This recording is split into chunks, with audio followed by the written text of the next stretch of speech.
the Premier League were running in parallel, also doing their own investigation into City's financial misgivings that they think, with pressure from the other 19 shareholders in the Premier League and the media looking for answers. And this is now developed since the CAS case, when we were found innocent and given £10 million fine in relation to non-cooperation. The Premier League carried on their investigation.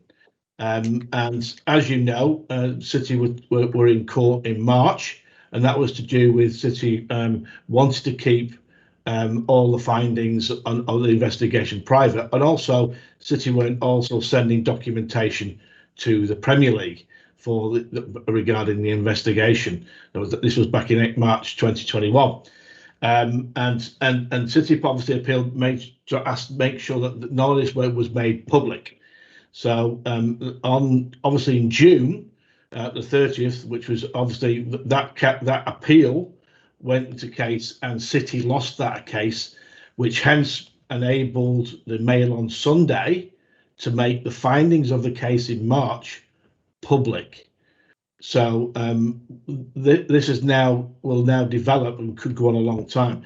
I just want to obviously ask Richard what his thoughts on obviously the two cases, one back in March and what that was related to, so we understand it a little bit better, and then obviously in June the 30th, what his thoughts are on that one, which was obviously appeal, because the Premier League and City together wanted to keep this private between themselves and deal with the matter, and it's all got complicated.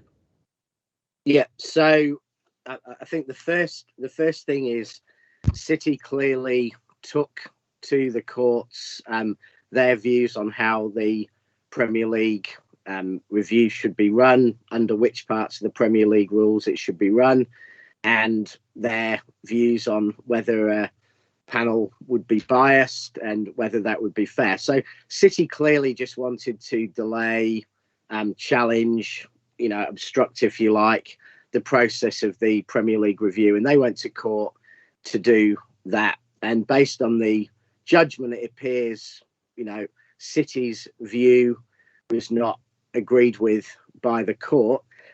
When the judgment happened in March, I think it went up on the court website that the case had taken place with the two parties, and at that point, Sunday Mail or Mail on Sunday became aware, and they went for public interest that would become, of the public domain. So there was kind of two things going on. One was City appealing against the judge not agreeing with City's view of how the case should go, and the second one was the judge publishing what had happened in that case, which the Premier League and City wanted keeping private, which happens a lot in corporate cases. Both parties might want to keep things quiet for any number of reasons, family law, divorce law, etc. Usually things are kept private, but for whatever reason, and perhaps this is for the judges to say themselves, they decided that a football related matter is of public interest and therefore would be published. Yeah, and Mail on Sunday was given exclusive rights to the court proceedings on June the 30th, because they had a barrister that allowed them to go into there and listen to it, because they brought it to their attention that they wanted to make this public.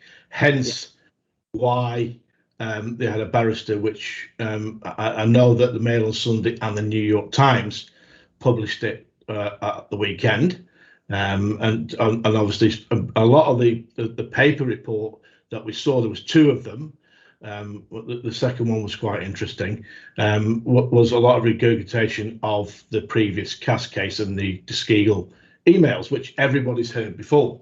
But what I'm more interested in here, and we want to discuss here with you, Ozzy, as well, is why is this coming back to haunt us? Why is this being why is there a problem with the Premier League getting involved with this? Because we're cleared with CAS, whether it was a technicality or not of the limitations. rules, or is there more to it than meets the eye? Have you got any thoughts, Ozzy, on your thoughts on why this is coming back again? Because this could go on for quite a while. Yeah, as you said, I mean, this is something that we knew was kind of coming, because after the CAS appeal, the Premier League had said they were doing their own investigation to what had happened.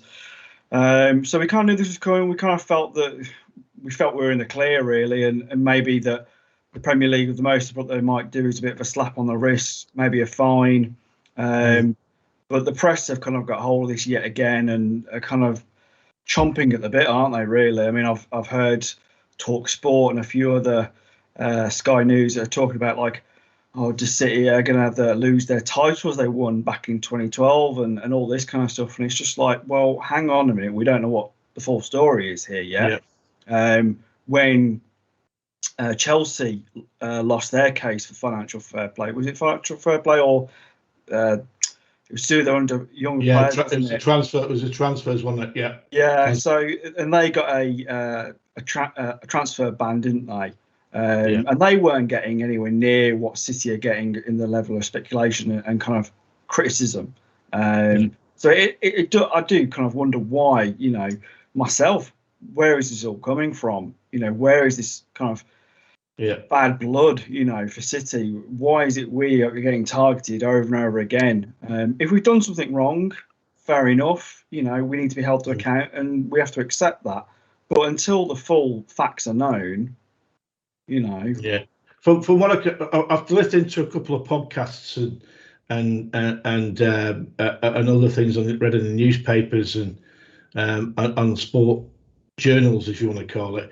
From what I can see, and I don't know if Richard's got a view on this as well, but what I can see, a lot of it's down to the sponsorship allegations with Etihad. Okay, going back probably 2010, 2011, and going forward, clubs are clearly, the 19 shareholders of the Premier League are clearly putting a lot of pressure on the Premier League itself, as well as the media, to take this the full course, okay? Because the Premier League, looking at it, wants to keep this in-house and keep it private between the two parties and deal with it. But that's now not been allowed because of the media and the Premier League are putting a lot of pressure. So they're caught in the middle, really, more than Premier League think. It's not really the Premier League that's driving this. It's probably the clubs, and definitely it's the media who want, obviously, answers, because they've got a problem with that verdict from CAS.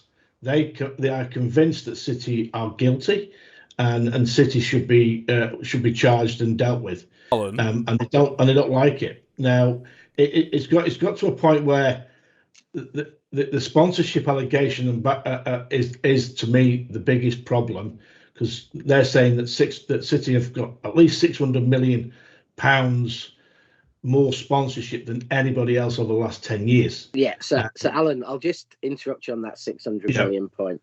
What they did was they took Chelsea, Arsenal and Liverpool, averaged their commercial revenue and compared it to City.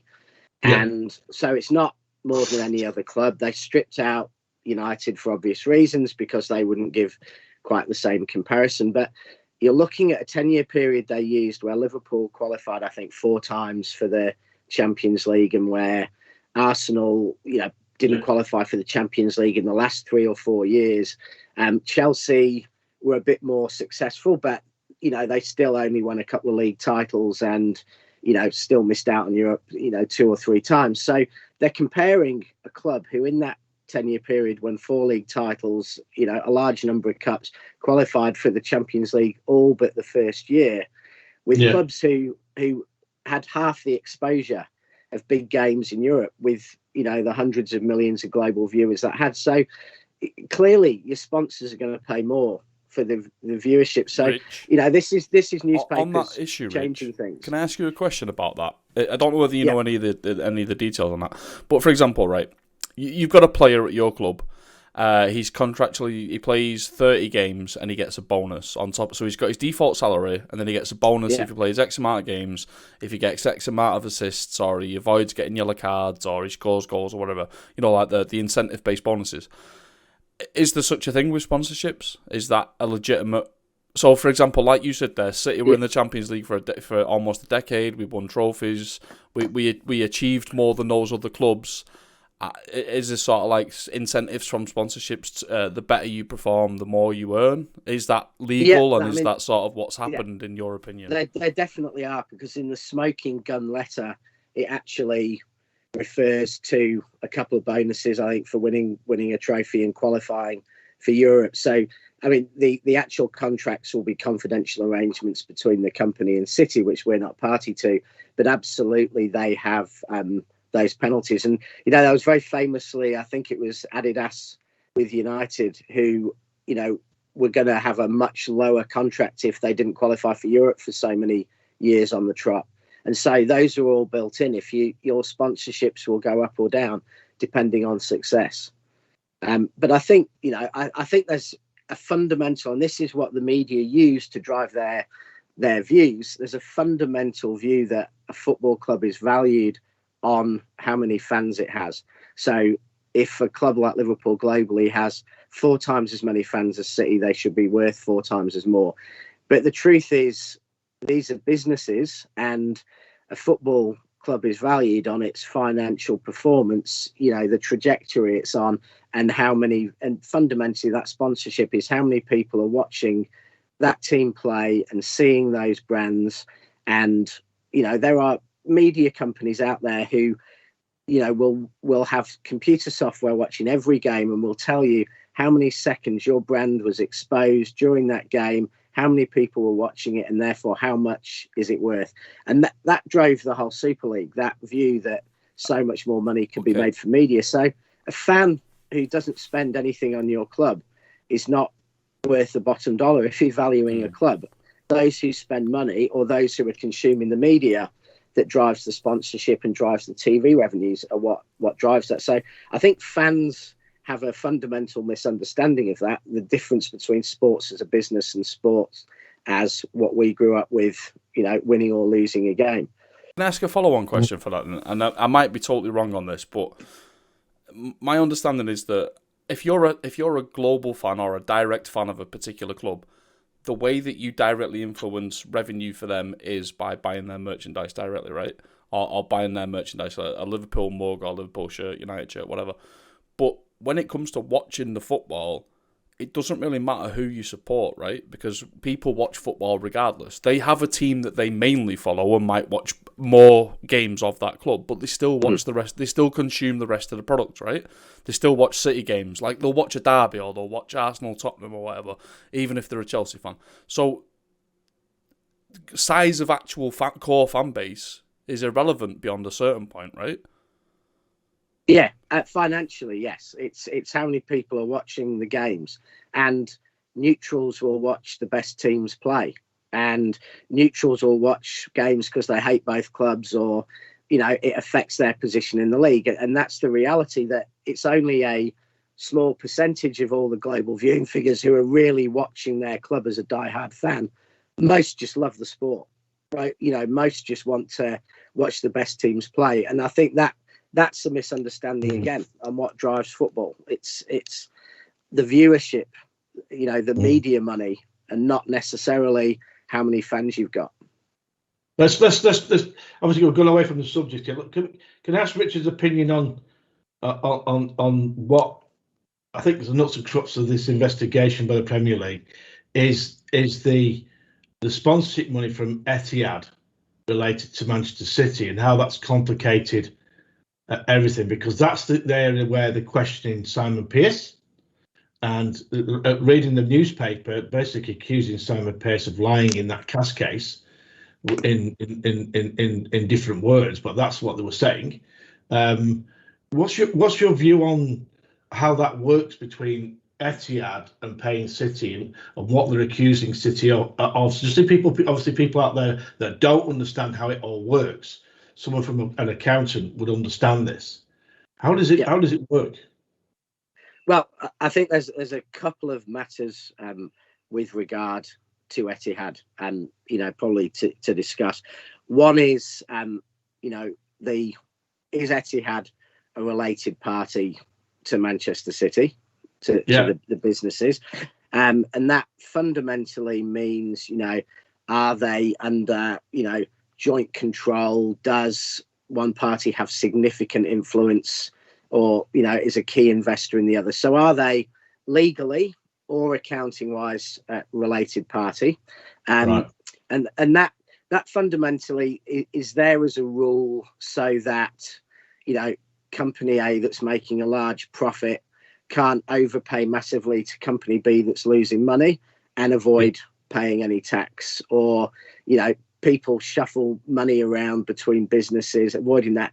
And it also protects businesses. So as a CFO in a multinational, it's very important to me as a CFO that you are aware of any related parties, because you could have people engaged in corrupt procurement if they were able to go and buy something off a related party. So it protects the shareholders. So that's a very important rule. So there's a question: is Etihad a related party? Accounting wise, I would suggest Etihad probably isn't, but that would depend on the rules in a country.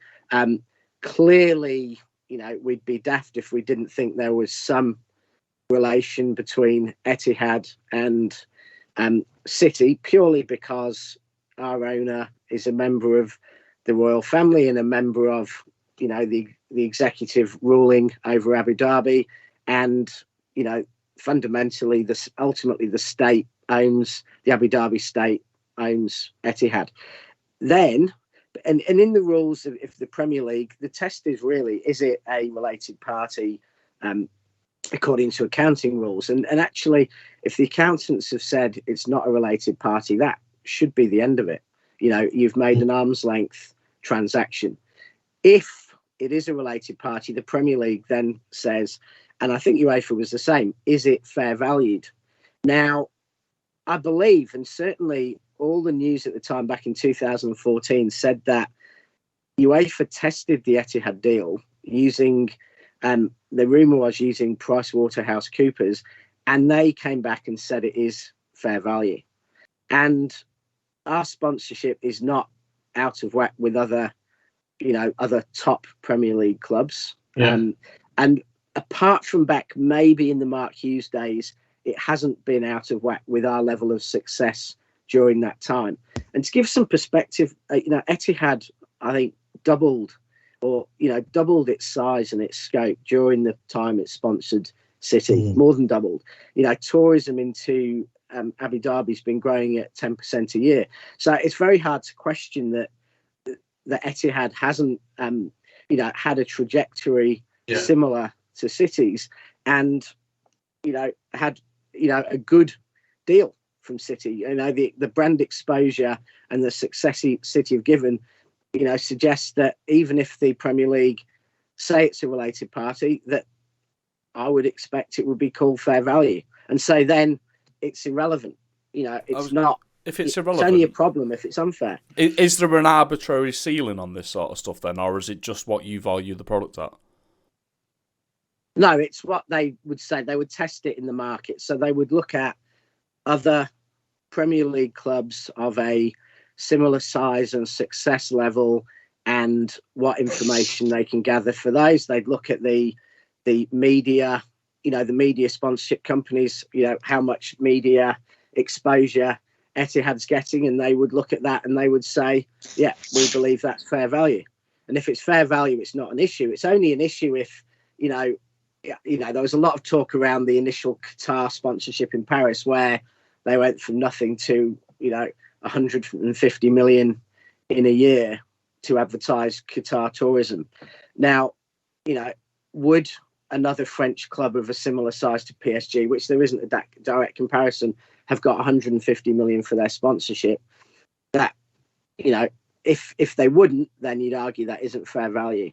But if Chelsea, Liverpool, United are getting similar level sponsorships on similar viewing and similar, well, not similar, but a lot less success in recent times, then it's a fair value deal. So it becomes then irrelevant for financial fair play.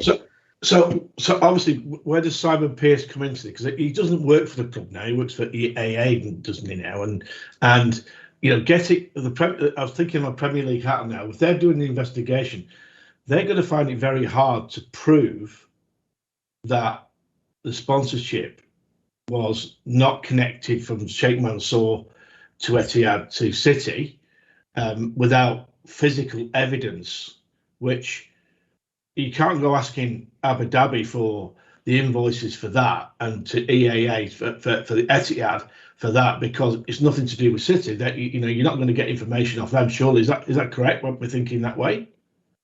Well, I would think not, unless you know it's totally in City's favour that they would share that sort of information, and they don't have to. I think the reality is, and that if it's fair valued, none of that actually matters, because if it's fair valued, they can test it and say, well, actually, it's a related party. But it was the same in the UEFA fair play. You can make a related party transaction, you just cannot inflate it to a false value. Well, this is what they're saying, aren't they? They're saying City actually got 4 million. Was it 4 million? It was an 8 million, and they got an invalid at 12 million. There was an 8 million discrepancy in 2013 when the payment was made, because the first payment was made in 2013, and there's an 8 million discrepancy in there that they've seen via a so-called email, which Simon Pearce was involved in.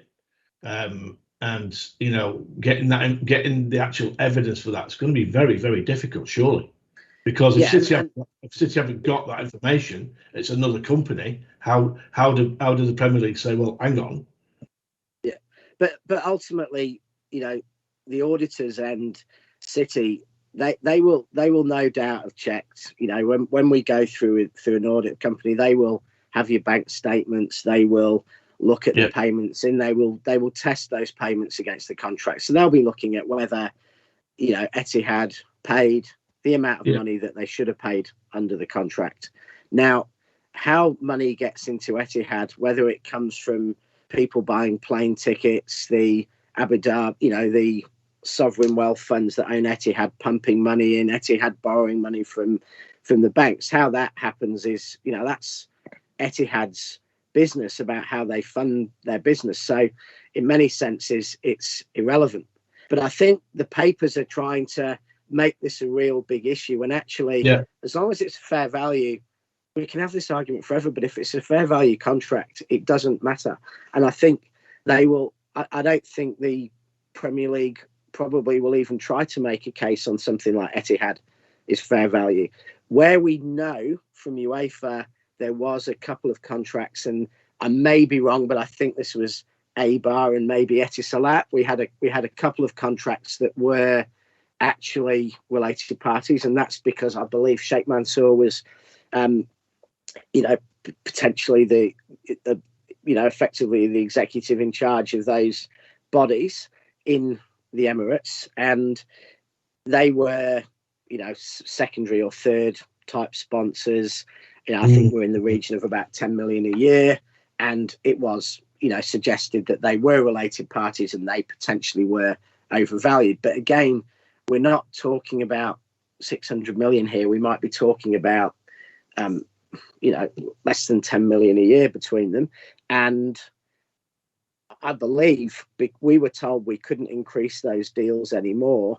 And we agreed to concessions back in 2014 around them, so they stopped. That's right, we did. So again, you know, big smoking gun, but it's not really.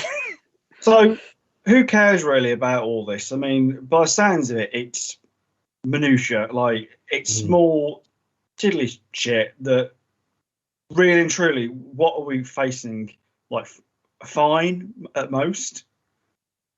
You know, it's more. There's more to that. The Premier League, the shareholders of the Premier League are 20 clubs. They're the shareholders, okay, and 19 of the shareholders, probably I would say half a dozen of them, want to take City out. Okay, they can't beat us on the pitch. They want to beat us off the pitch. Okay, that is the nuts and guts of it. They want blood. The media and the clubs that are behind this and driving it are, from the looks of what's been said and what's been read, are looking for City to get punished. They're not accepting the CAS case and the fallout of that CAS case. They're refusing to accept the decision. So they're basically pushing the Premier League to full investigation, and looking at it, it's to do it. They're pointing their finger at the sponsorship deal and discrepancies with money City receiving to what they've reported in their accounts. If they can prove that is financial fraud, and Rich will confirm that it's financial fraud and tax fraud as well. Which, let's go on to the next subject of that. In UEFA, we had a 5-year time bar. Okay, that was the rule, a 5-year time bar. They couldn't go back. In the Premier League, it says no year time bar, but there's a statute of limitation English law which supersedes that, which is that. So the Premier League says, 6 years. the Premier League says it's based on English law. So That's so right. that's 6 years. So a couple of things there. One, financial fraud. I just don't think it's even going there. Ultimately, if Manchester City have shown the auditors they've received the money from the contract and they've got the contract, then there isn't an issue there. How a sponsor gets their funding is ultimately irrelevant. I mean, no one asks how, a large motor company that at the time I don't believe was making any money can afford to sponsor a football club, be that in Italy or in England, and, where they get their funding from, whether it's from shareholders, from debt, from the balance sheet. So, that is a bit, again, I don't think it's a fraud issue. The only way we're committing fraud is if we've made up contracts or we've made up money. And to be honest with you, usually businesses, if they're going to be doing anything like that, they're not going to be boosting their P&L and their profits, etc. They're going to be doing they're going to be trying to hide it. So it would be a bit of a silly one to do. So I don't really think it's going there, and I don't think the Premier League or the courts, are going to go after a major audit company, a major business, and suggest that there's some major conspiracy going on. It just doesn't make sense. When does the, obviously it said 6 years, but the only case that doesn't exist, the statute of limitation of 6 years, which is the English law, is in the case of proven fraud, which they can go back even further. Okay. Yeah. So the only way that because we're now in 2021 and going back 6 years is not far enough back to investigate what they say they're investigating. So the only way they're going to be able to prove fraud is by getting actual financial information off Etihad and their sponsors, which is none of their business. They don't have to give that information. It's not City or Manchester City giving the documentation in relation to the emails that Simon Pearce is involved. But again, I don't think what happened, how Etihad funds something isn't fraud. So, whether Etihad get money from the executive council or whether they just have it on their balance sheet, in a sense, that's irrelevant. So I think the media relies on the fact that 99% of people don't understand most of these concepts, don't know what's going on. I mean, I've been doing this for 25 years and I don't know what's going on in the inside of this case or what's going on with City's numbers. So the media we talk about the agenda. The truth is the media's agenda is to make money, and if they can put up a bit of clickbait with smoking gun City, they know that a big percentage of United and Arsenal and Liverpool fans are going to click on that. They're going to get their advertising revenue, and they've succeeded. So I don't take it quite as personally as a lot of City fans do. I think it's, they want to make money. That's how they make the living. And there seem to be a couple of journalists who make a large percentage of their living going after City, but it's paying their bills that they're going to keep doing it. So I think we just have to accept that. I think we get very worried about the effects of being found guilty or something. But the truth is, Juventus got found guilty of some pretty serious things, got relegated. Before you know it, they're back winning the Italian league. No one's that bothered about it. A few people might mention, Torino fans might wind them up about being cheats, but it's all gone away. It happened in Australia, the Melbourne Storm, major things going on. A year or two later, they're back winning the competition, and everyone's forgotten about it. So I think we get a bit overexcited, like it's the end of the world. This is the battle for the survival of Manchester City. It probably isn't. It's a battle about whether we ever pulled our belt in for a couple of years and things went back to normal. And I guess another point I make is that we don't actually know what all the other 19 Premier League clubs are saying, because they're doing it through the media and they're briefing them quietly, so we don't know what they're thinking. But I would imagine we've got a pretty good idea. Like they don't want us around. I think that's it's a fairy tale story. We've won the lottery, and we're suddenly the new boys on the block that everyone hates. They don't like it. Financially, the impact. Financially, if we got thrown out of the Champions League, one club was going to get a windfall of 100 and something million. And the difference in prize money for getting to the quarters or semis in Europe is huge. So there's really big financial gains. If City got thrown out of the Premier League, for example, if doomsday scenario that you hear some hysterical fans go happened, the Premier League would be worth less, and none of those clubs would earn much more money. They might finish one place higher.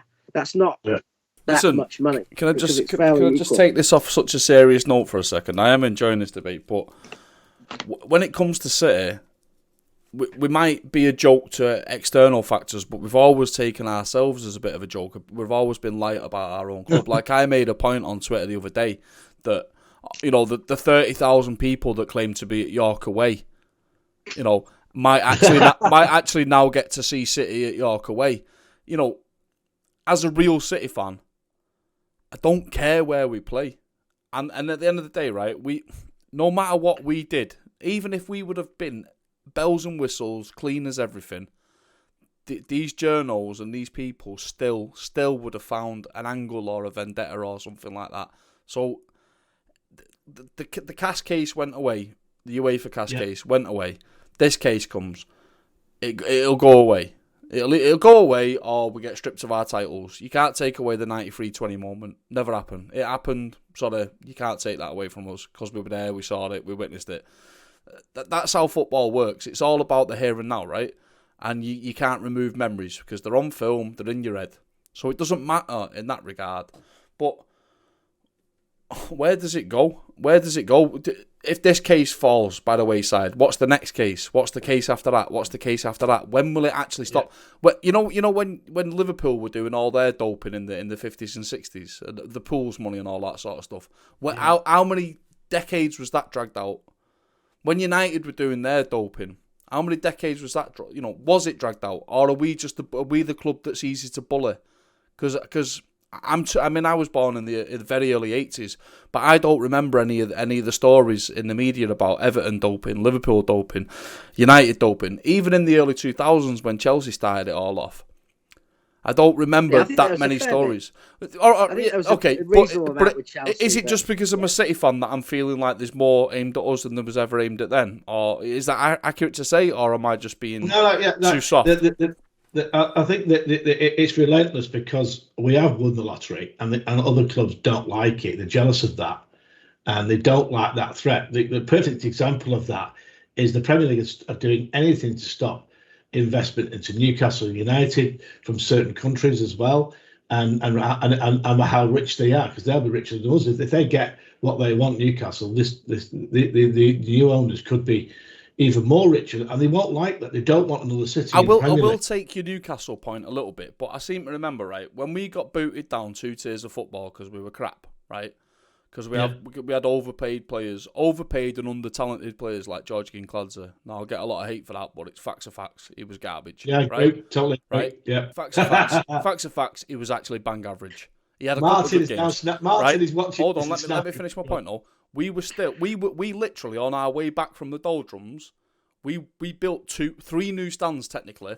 We built the new kit packs, we built the Gene Kelly stand, and we built the little scoreboard between the Platt Lane and the kit packs, right? We were building more seats in our ground to accommodate more fans. We were the only club ever to be in the 3rd tier that had a waiting list for tickets. Not just season tickets waiting list, but for tickets, right? Yeah. When Newcastle get booted out of the league, Sunderland get booted out of the league, Middlesbrough get booted out of the league, they all throw the season tickets in the time and their attendance splits in half straight away, right? And Newcastle are one of the ones for me that always sort of like breathes down our neck with a jealousy, absolute venomous jealousy, because they didn't win this lottery that we won, right? But Sheikh Mansour's people, or whoever advised him in the first place to buy the club, must have said, look, here's a club that's actually genuinely got a solid foundation. Because Newcastle, when was the last time Newcastle had a solid foundation? Keegan in the late 90s? You probably have to go back even before that, right? Realistically, Bobby Robson, right? Yeah. City, although we were on the verge of bankruptcy and blah, blah, blah, blah, blah, the solid core of fans was always there, where it wasn't. Other clubs have been tested and not passed those tests like City have tested. So all this must have played in when Sheikh Mansour took over. But I just don't. In a way, I just don't see how it matters. If they want to destroy us. We'll probably have more. We'll probably have more ticket applications than ever before when you do destroy us. All those empty seats that you see in the Etihad now, if we're in Division 2, there'll probably be queues outside trying to get them seats, because that's just our that's just our mentality. So in a way, what does it matter? In a way, what does it matter? And in another way, it is incredibly frustrating and annoying, because when will it go away? What decade do we have to get in? Do we actually have to be in the European Super League? Is that when they'll leave us alone, when we actually sign up to their nonsense American model sport? Or are they going to find a way of accusing us of something when we're in their little, no small clubs, private membership club? When we're in that, are we going to get bullied then as well? When does it stop? I think one thing. Yeah, City will drag this out. One thing about it is, and I think where City have suffered is, the truth is, if someone wrote an article in a newspaper in the late 90s about United financial doping, then the people who bought that newspaper might have read that story. If they read the sports section of that newspaper, they may have talked about it down the pub with someone or someone at work, but that was it. The truth is that City fans now, under a certain age, 90% are on news aggregators and on Twitter. So they wake up, and that story that previously would have gone to a small, maybe a few million, has now gone to 1 billion. And then 25 news aggregators take that story and, they put it in their news aggregation, and then other people take the story and they put it in their article. They all put up clickbait headlines. So anything becomes magnified, 100-fold from what it would have been 25 years ago. And so I think Chelsea did get some stick, but I just think it was stick in a newspaper that went to that small area. Whereas now, stick this article in the Daily Mail. I would never bought the Daily Mail or read the Daily Mail in my life, or the Mail on Sunday. But that story is now in every country in the world, and every news aggregation service about City has carried that story. So it becomes a much, much bigger thing than it ever would have been before. So, but is there a case for brand damage because of that? That's going to affect City's brand damage, surely. Well, you'd think so, but if you look at our revenue performance, it doesn't suggest it is having a particularly, it would be hard for us to say it's having a massively negative effect when our business is keeping growing. Were it not for COVID, it would have grown even more last year. So I think that would be hard to prove, because the truth is, to most football fans, our brand is pet football. It isn't, if I talk to neutrals other than, wind up merchants who support the big 5 clubs, they see City as a fantastic footballing side who perhaps need to make slightly fewer changes when they get to Champions League finals. but they don't. They see that, and I think we get caught up in how much this is damaging the brand and forget actually how many real football fans outside the big five, the big five financial clubs other than us in the big six Super League clubs, they're watching City, and most people are enjoying it. I'll go into work in Australia and people say, City were brilliant yesterday, and they'll say, isn't De Bruyne, he's the best player in the world, and that's what people are talking about, not City. I've read a story in the Mail on Sunday that City are doping. Yeah. So you're saying this is basically just clickbait then? Well, that's how you make money. Every time. So why at City though? I mean, we're always getting told, we have no fans, and who cares then? Because they know that they test different headlines. The media test different headlines to see what kind of headline is going to get the clicks. As soon as the click comes, the programmatic advertising comes in, and they get their money. So they want to put things to click. Where the most fans are going to go and read it. So, Jadon Sancho, the best, the next Messi. United fans, we're going to look at that. City caught with smoking gun. Everyone comes in to look at it. And they get their advertising money. And that's how the world goes round. So obviously we'll round it up. We're over an hour now, so we'll round it up, and just going to go obviously Ozzy first, then Rob, and then Richard. And where do you think this is going to end up? Do you think this is going to go? Or is it going to go on for a while? It's going to end up on my local chipper. That's where it's going to end up. And my chips only get wrapped in it. That's all. It's all nonsense. It's all pointless nonsense.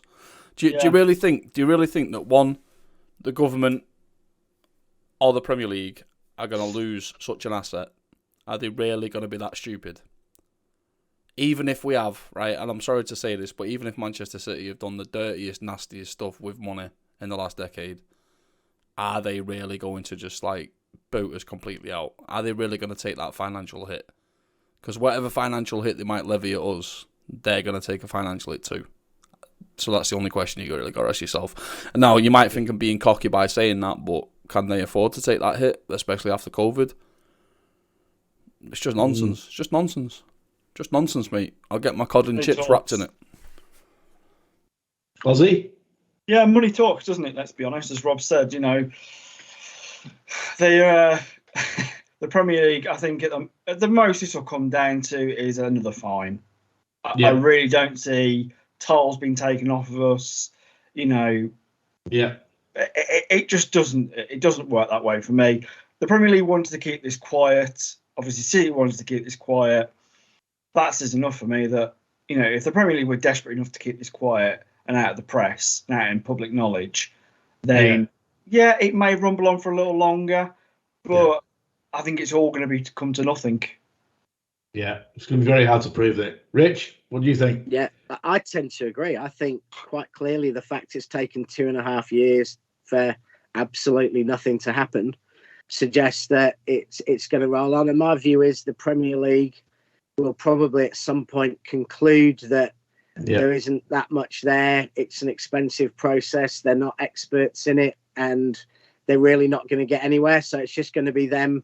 If the other 19 clubs are baying for blood, it's just going to be how they can, slowly let down the other shareholders and move on, because they want to keep that Premier League TV deal going up, and they want to keep the money coming into the game. And I think some of the Premier League clubs will realise that as well, that the league is worth more with Manchester City in it than it is without. So yes, we may get fined. I'm not even sure we'll get fined, because I'm not even sure we'll get to a point unless City mutually agree to something. There's no signs we're doing any of that anymore.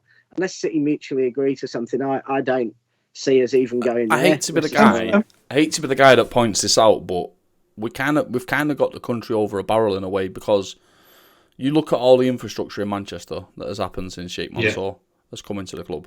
The city of Manchester would be completely on its ass without the greater investment by his consortium or group or whatever you want to call it, right? Yeah, true. There's just no way on earth, and I hate to say it because obviously I don't want us to be a bent club. I don't want any football club to be a bent club, but there's just no way on earth that the government, the United Kingdom, would ever allow it to go too far, because as a nation we're almost at this point too reliant on Sheikh Mansour and his investment, Sheikh Mansour and his friends. Look at the situation in London. Like literally 70% of London is owned by Russian billionaires. Yeah, it's almost to a point where Roman Abramovich could take an AK on the streets of London and start killing people and just give them a slap on the wrists because they're too reliant on these billionaires. It's a joke, but it's almost not a joke because the financially, as a nation, we're too reliant on these billionaires. Whether that's a good thing or a bad thing, so far in Manchester, it's been a good thing because of the levels of investment. But what can anyone really do to touch us? Yeah, and strategically, what an important ally the United Arab Emirates is to the UK. I mean, an extremely important ally. So, it goes even beyond the financial. I mean, it goes to geopolitics as well. Absolutely. It's almost our military assets to them. So yeah, exactly. So, but Blue Maniac in the chat is asking who, put your tinfoil hats on a second. Who paid the email hacker to kick this off? No, that's the $1 million question. Like a couple of years ago, It's $1 million. No one knows that, do they? Hazard a guess. Might be honestly, and when you hazard your guess, say allegedly after it. Cheers. Yeah. In the world we live in, I reckon conspiracies are usually not conspiracies. I reckon it may well have been a couple of people who thought they could do it and then make some money, rather than it being paid for by someone. Oh, yeah, I think they just did it. So Daddy Beaver asks, he sort of makes a statement / question. The TV rights would drop massively without City in the league. All the other 19 clubs would lose money. What do we think? Is the Premier League still a sustainable entity if a club like City drops out of it at this point? I totally agree with what he's saying. It's spot on. Spot on. I'll put it this way, right? In my opinion, if you boot City out, the Super League's more likely to happen. Correct. Yeah. Correct. Totally agree. Because it was City who started the ball rolling where they were like, we want no part of it. They were the first club to turn around and say, we're out. But it'll push it towards it. It will push it eventually towards it. I think it's almost like a maintenance, maintaining the status quo in it. Because at the minute, on paper, City have got the least to gain from a Super League. We don't need a Super League. There's other clubs out there that need a Super League way more than we need a Super League. But if you punish us and you boot us out, or you put all these things on us, then Super League, here we come. I don't want that, obviously. I'm a football fan, not a franchise fan. But punish us at your peril almost, which again makes me come across as cocky. That's what the American owners want, and they are driving all this. Certain American clubs, American owners, ones down the M62 and the ones that on the other side of our city, and the ones in North London. We could allegedly accuse them of this, but no one will ever know. No one will ever have any proof. So there we go. Anyway, I think we've had a really good discussion tonight. I think we've all enjoyed it. Well, thank Rich for getting up early, at 5:30 in the morning, 6 o'clock in the morning, and for coming on board. Thanks for Rich. I hope you enjoyed it. We'll have you on again if you want to come on to have chats about City. Ozzy, thanks very much for coming on board, mate, today, and obviously Rob, and obviously myself. We'll see you all next time for the next live blog next week, and that was the Mancunian way. Come on, City. Cheers, guys. Thanks for joining us. We'll be back next week. And next week, we're going to be discussing, do Manchester City actually care about youth players? We've got multi-billion-pound facilities. We've got talent at all age groups, and currently we have got one realistic player who might make 10 appearances or more for the first team next season. So we're going to get into it. Money or youth? Which system works best? Thanks for joining us, guys. Thanks, guys. See ya. Cheers.